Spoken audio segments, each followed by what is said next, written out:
Suamiku, Rian, ketahuan berselingkuh dengan Selin di tempat padel. Didukung temannya yang menggoda. Tapi aku membalasnya dengan cara yang tak terduga. Sebelum mulai, tekan like dan subscribe dulu. Dengarkan ceritanya sampai akhir.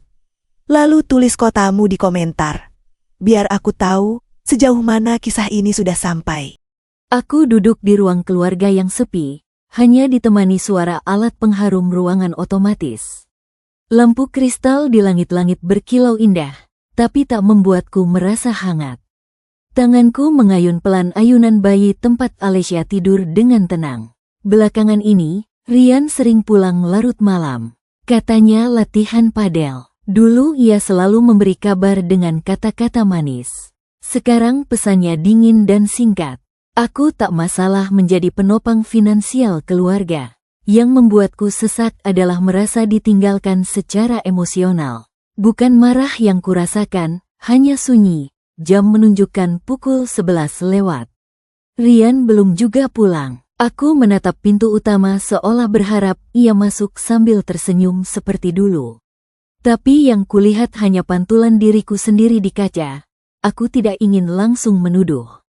Tapi naluriku sebagai perempuan berkata lain. Ada sesuatu yang ia sembunyikan, dan aku tahu waktu akan menunjukkannya sendiri.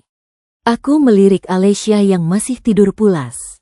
Dia tersenyum kecil dalam tidurnya. Untuknya, aku harus kuat.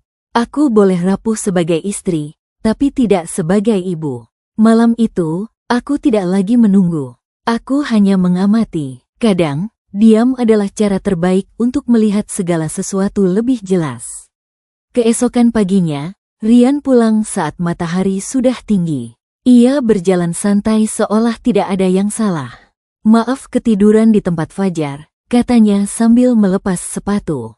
Aku hanya tersenyum kecil. Lucu juga, orang yang berbohong selalu terdengar yakin. Dulu, ia akan memelukku begitu masuk rumah. Sekarang, ia hanya lewat begitu saja, bahkan tanpa menyentuh pundakku. Aku diam memperhatikannya dari belakang. Jarak kami bukan lagi soal meter, tapi rasa. Saat sarapan, ia sibuk menatap ponselnya sambil tertawa kecil. Aku tahu itu bukan pesan dari Dimas atau Fajar. Tawa seorang pria kepada perempuan selalu berbeda nadanya. Tapi aku tetap diam. Aku sedang belajar membiarkan rasa curiga bekerja tanpa suara. Aku latihan lagi sore ini, katanya tanpa menatapku. Ia mengucapkannya seperti formalitas. Aku mengangguk pelan dan menjawab, hati-hati. Itu saja, sopan bukan berarti bodoh. Setelah ia pergi, aku berdiri lama di depan meja makan yang masih penuh makanan. Lucu ya, rumahku megah, tapi rasanya seperti gedung kosong. Mungkin kesepian terdengar paling nyaring saat di tempat yang terlalu besar. Aku mengangkat Alessia dari boks tidurnya dan memeluknya erat. Bau tubuh bayi selalu punya cara menenangkan hati. Dalam diam, aku bertanya pada diriku sendiri, sampai kapan aku akan pura-pura tidak tahu? Jawabannya belum sekarang. Aku masih mengumpulkan rasa. Karena saat seorang perempuan diam terlalu lama, biasanya ia sedang menyiapkan sesuatu. Sore itu, aku sengaja pergi lebih awal ke klub padel tempat Rian biasa latihan. Bukan untuk mengintai, hanya ingin memastikan naluriku tidak berlebihan. Aku duduk di area lunge outdoor, memakai kacamata hitam agar tak terlalu mencolok. Dari kejauhan, terdengar suara tawa laki-laki. Rian datang bersama dua pria, aku mengenali mereka. Dimas dan Fajar. Mereka selalu merasa paling lucu di antara manusia. Rian tertawa keras mendengar lelucon mereka. Tawa yang belakangan ini tidak pernah ia berikan padaku. Lucu ya, ternyata kelucuan bisa berubah menjadi pisau. Aduh, kalau gue punya istri kayak lo, bro, gue juga pasti cari pelarian, kata Dimas sambil menepuk pundak Rian. Mereka tertawa lagi. Aku tidak mendengar jawaban Rian. Tapi melihat cara ia menunduk sambil tersenyum, itu sudah cukup. Kadang, diam pun bisa mengakui. Fajar menimpali, tenang, selama pinter nutupin, aman kok. Yang penting jangan baper, Kata-kata itu membuat udara di sekitarku terasa lebih dingin. Menarik sekali, bagaimana kesetiaan dianggap lucu bagi sebagian orang. Aku menghela napas pelan, bukan karena sakit hati, tapi karena tiba-tiba semuanya terasa jelas. Mereka bukan hanya teman yang mendukung. Mereka adalah bahan bakar yang membuat api perselingkuhan tetap hidup. Tiba-tiba, seolah semesta ingin memastikan aku tak lagi ragu, seorang perempuan datang membawa raket.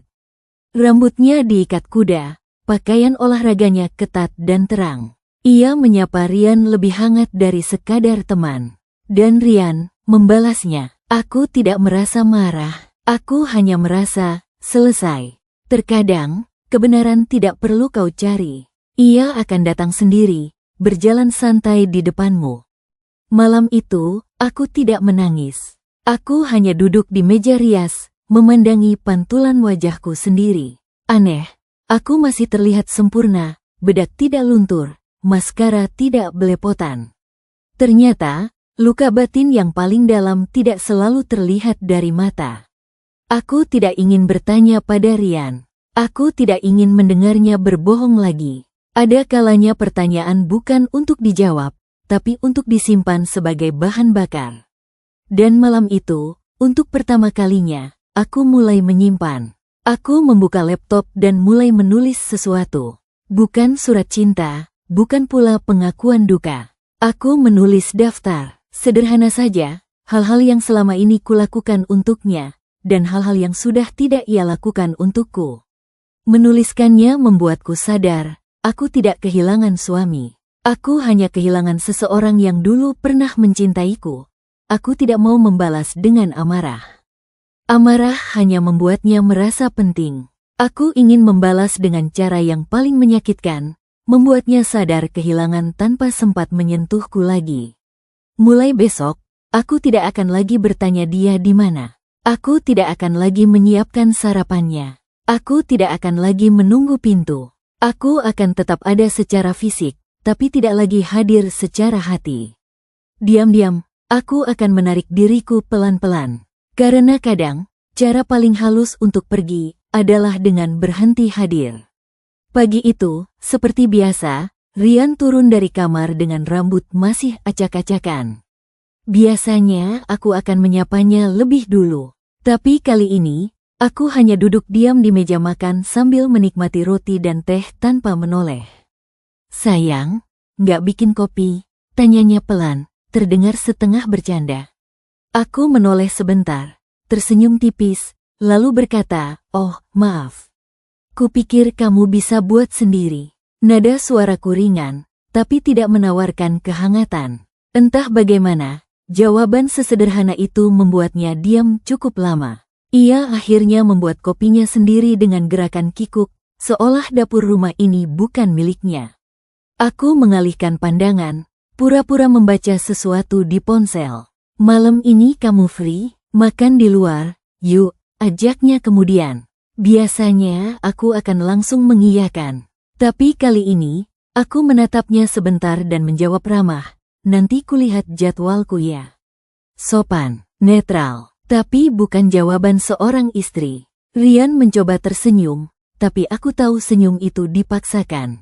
Lucu, selama ini aku yang selalu menunggu-nunggu perhatiannya. Sekarang, ia yang mulai ragu apakah kehadirannya masih berarti untukku. Dan untuk pertama kalinya, aku tidak merasa bersalah membuatnya bingung. Karena kesetiaan yang dikhianati, tidak perlu lagi memberi penjelasan. Pagi itu Rian pamit seperti biasa. "Aku langsung ke kantor ya," katanya sambil tersenyum tipis. Aku membalas dengan anggukan sopan. Begitu pintu rumah tertutup, aku berdiri sejenak, lalu berkata pada supir, "Siapkan mobil. Kita keluar, jarak aman, jangan mendekat terlalu dekat." Kami mengikuti mobil Rian dari kejauhan. Mobilku memang mencolok, SUV hitam mengilap dengan plat khusus, tapi supirku paham permainan ini. Ia menjaga jarak 2 hingga 3 mobil, berpindah jalur sewajarnya, seperti pengendara biasa. Mobil Rian berhenti di sebuah kafe modern di kawasan SCBD. Ia turun santai, bahkan sempat meregangkan badan. 5 menit kemudian, Celine muncul. Pakaian santainya mahal, senyumnya lebih manis dari gula. Rian berdiri menyambutnya, menarik kursi untuknya. Dari jarak yang cukup jauh, aku mengangkat ponsel dan mengambil beberapa rekaman pendek. Tidak perlu dekat untuk tahu makna sebuah sentuhan. Tidak perlu mendengar suara mereka untuk tahu apa yang sedang terjadi. Tak lama kemudian, mereka keluar. Rian membukakan pintu mobilnya untuk Celine. Romantis sekali. Supirku menatap mereka sekilas melalui kaca spion, tapi tetap tenang. Ia sudah terlatih untuk tidak terlibat dalam urusan majikannya. Mereka menuju hotel bintang 5. Aku tidak perlu melihat lebih dari itu. Kita pulang, kataku. Suaraku datar, tidak retak, tidak gemetar. Hari ini, aku bukan istri yang dikhianati. Aku adalah saksi yang siap menjadi hakim. Setibanya di rumah, aku tidak menangis. Aku membuka laptop dan mulai menyusun folder baru, file Rian. Di dalamnya, aku masukkan rekaman video pagi tadi. Lalu aku mulai menuliskan daftar aset, rekening bersama, dan properti yang terdaftar atas namaku maupun namanya. Langkah berikutnya sederhana. Aku meminta asisten pribadiku untuk mengumpulkan laporan transaksi kartu kredit Rian 3 bulan terakhir. Tidak perlu alasan, orang-orang yang bekerja padaku tahu, ketika aku meminta sesuatu, aku sudah punya alasan sendiri. Malamnya, saat Rian pulang dengan wajah lelah pura-pura sibuk bekerja, aku menyambutnya seperti biasa. Senyum manis, nada lembut, tidak ada tanda curiga, dan itulah hal paling berbahaya, saat musuhmu tidak tahu bahwa ia sedang diawasi. Ia mengecup keningku, lagi. Ciuman kosong yang berbeda maknanya sekarang. Jika dulu itu bentuk cinta palsu, kini itu adalah bukti untuk dimasukkan ke dalam berkas sidang nanti. Aksi manipulatif pelaku perselingkuhan untuk mempertahankan citra baik. Balas dendam bukan tentang membuatnya sakit hati. Balas dendam adalah memastikan ketika semuanya selesai, aku tetap berdiri anggun, dan dia tidak lagi punya tempat untuk berdiri. Sudah beberapa hari aku menjaga sikap yang sama, ramah, tapi jauh.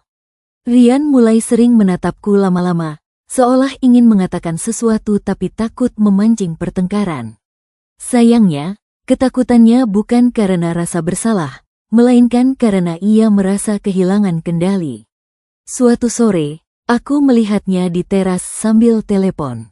Iya, gue nggak tahu kenapa dia jadi dingin, katanya dengan nada frustasi. Aku tersenyum kecil dari balik pintu kaca. Lucu, ia tidak sadar bahwa diamku adalah strategi, bukan suasana hati.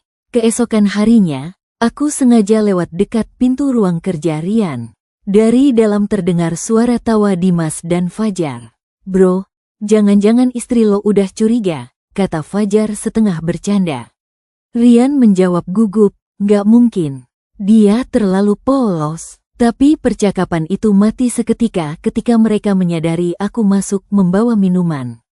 Ini tehnya, kataku sopan. Mereka semua tersenyum kaku. Aku membalas dengan senyum halus, senyum yang membuat mereka tak tahu apakah aku tahu sesuatu atau hanya terlalu baik. Sementara itu, aku tahu dari laporan rekening bahwa Rian mulai sering mentransfer uang ke rekening bernama Selina Pradipta. Tidak besar, tapi konsisten. Lucu, perselingkuhan itu seperti anak kecil, mulai dari uang jajan dulu sebelum minta rumah. Dan aku tahu, tidak lama lagi Celine akan menuntut lebih. Pria yang berselingkuh selalu lupa satu hal, perempuan yang mereka khianati mungkin diam. Tapi perempuan yang mereka pilih akan selalu minta lebih. Pagi itu aku duduk di ruang kerjaku, menatap laporan dari investigator yang baru dikirim ke email khusus rahasiaku. Bukan hanya foto mereka berdua di hotel terakhir kali, tapi ada rekaman suara Celine menangis sambil berkata bahwa ia terlambat datang bulan, dan sudah memeriksakan diri ke dokter. Positif, hamil. Untuk sesaat, dadaku terasa kosong. Bukan karena patah hati, tapi karena semuanya kini menjadi terlalu mudah. Di rekaman itu, Celine bersuara parau, Rian, aku nggak mau jadi ibu tunggal. Aku nggak mau anak ini lahir tanpa status. Rian terdiam lama sebelum menjawab lirih, aku butuh waktu. Kepengecutan itu membuatku ingin tertawa. Ia terlalu pengecut untuk meninggalkanku, tapi juga terlalu bodoh untuk setia. Aku menutup laptop perlahan dan menyandarkan tubuh. Sebagian wanita mungkin akan menangis atau mengamuk. Tapi aku hanya merasa berenergi. Semua ini bukan lagi soal persaingan. Ini soal strategi. Suamiku baru saja memberiku peluru emas untuk menembaknya secara hukum. Aku mengambil ponsel dan mengirim satu pesan singkat ke pengacaraku. Kita ubah strategi. Tambahkan pasal perzinahan dengan bukti kehamilan dari pihak ketiga. Siapkan gugatan versi agresif. Pengacaraku hanya membalas satu kata, siap. Lucunya, di saat aku mempercepat proses hukuman, Rian sedang sibuk menenangkan Selin dengan janji semu. Ia bahkan membawa Selin ke toko bayi, mencoba bersikap manis. Tidak sadar bahwa setiap langkah mereka kini direkam. Aku menatap kaca dan tersenyum pada bayanganku sendiri. Jika permainan ini adalah catur, maka aku sudah memegang cek. Dan sebentar lagi, checkmate. Pagi itu, Rian berdiri di depan mesin ATM dengan dahi mengerut. Transaksi tidak dapat diproses. Ia mencoba kartu lain, sama. Ia melangkah ke mobil, membuka aplikasi mobile banking, saldo tertulis, pending verification. Seolah-olah ia tiba-tiba menjadi orang asing bagi rekeningnya sendiri. Ia langsung menelepon Nadia. Biasanya istrinya selalu menjawab dalam 3 dering. Tapi kali ini, teleponnya tersambung hanya untuk mendengar suara datar yang tak pernah ia dengar sebelumnya. Ada apa? Kalimat pendek itu membuat tengkuknya meremang. Nadia tidak bertanya di mana ia berada. Nadia tidak marah. Nadia tidak peduli. Ada masalah sama rekening. Kamu tahu sesuatu? Nada suaranya mencoba tenang. Nadia diam sejenak sebelum menjawab. Aku sedang rapat. Kalau urusan pribadi, kirim email saja. Klik. Telepon ditutup. Rian terpaku. Istrinya yang biasanya lembut kini memperlakukannya seperti bawahan rendahan. Belum sempat ia menenangkan diri, Selin mengirim pesan panjang. Aku sudah mual-mual tiap pagi. Aku nggak bisa sendirian terus. Kamu harus temani aku kontrol dokter besok. Jangan banyak alasan. Untuk pertama kalinya, ia merasa terjepit bukan sebagai pria yang punya 2 wanita, tapi sebagai budak dari 2 kenyataan. Ia merasa butuh pulang ke rumah, berharap Nadia bisa menenangkannya seperti biasanya. Tapi saat membuka pintu rumah, ia disambut suara pelayan yang sopan namun tegas. Maaf Pak, Bu Nadia sedang tidak ingin diganggu. Ia minta Anda menempati kamar tamu sementara. Untuk sesaat, darah di wajahnya lenyap. Rian baru sadar, ini bukan lagi selingkuh sembunyi-sembunyi. Ini bukan cuma kesalahan, ini pengepungan. Dan ia baru saja menyadari, Nadia tidak sedang marah. Nadia sedang menghukumnya, perlahan, dengan penuh perhitungan. Rian dipanggil ke ruang kerja Nadia. Sebuah ruangan luas dengan pencahayaan hangat namun formal. Duduk, Rian, kata Nadia tenang. Ia duduk di kursi di hadapanku, mencoba menenangkan napas. Tapi aku tidak menunjukkan amarah. Aku menunjukkan dokumen, bukti perselingkuhan, rekaman, transaksi, semua tersusun rapi. Semua ini, gumam Rian sambil menatap tumpukan dokumen.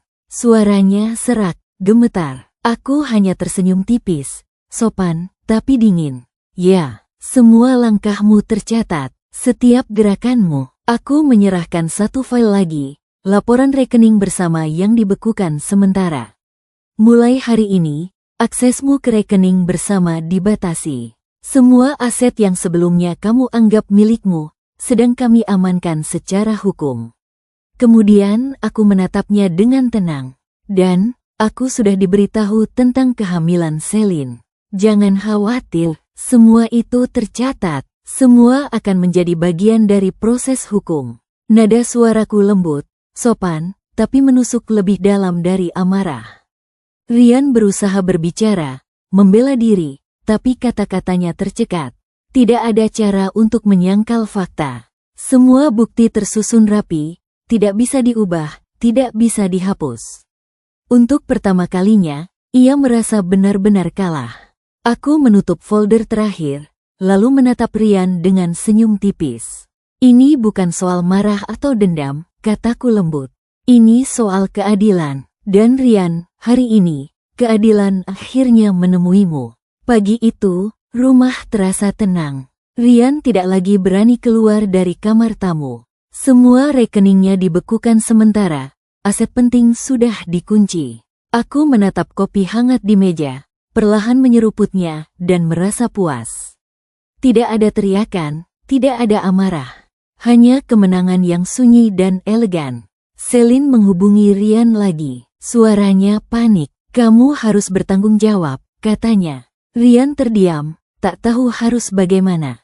Ia sadar semua langkahnya selama ini tercatat dan menjadi alat hukum. Nadia tersenyum tipis dari kejauhan, mengetahui bahwa kebenaran kini menuntut. Aku menelusuri daftar aset, memastikan semua sudah terkunci sesuai rencana. Tidak ada yang luput, tidak ada satupun celah untuk Rian menghindar. Segalanya rapi, profesional, dan tepat sasaran. Rian akhirnya turun dari kamar tamu.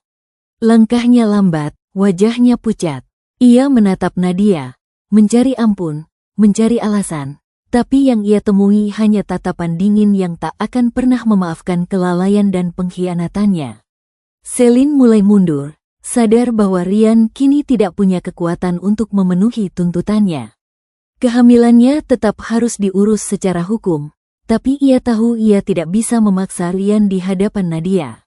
Semua langkah Nadia terlalu terencana, terlalu elegan, terlalu sempurna. Malam itu, Selin datang ke rumahku dengan wajah tegang, tangannya mengelus perut yang mulai membuncit. Dia harus bertanggung jawab, Bu Nadia, katanya lantang. Aku menatapnya sebentar, lalu menoleh ke arah Rian yang berdiri di belakangnya seperti anak kecil ketahuan berbuat nakal. Ambillah, aku akan ajukan cerai. Dan mulai malam ini, kalian berdua keluar dari rumahku.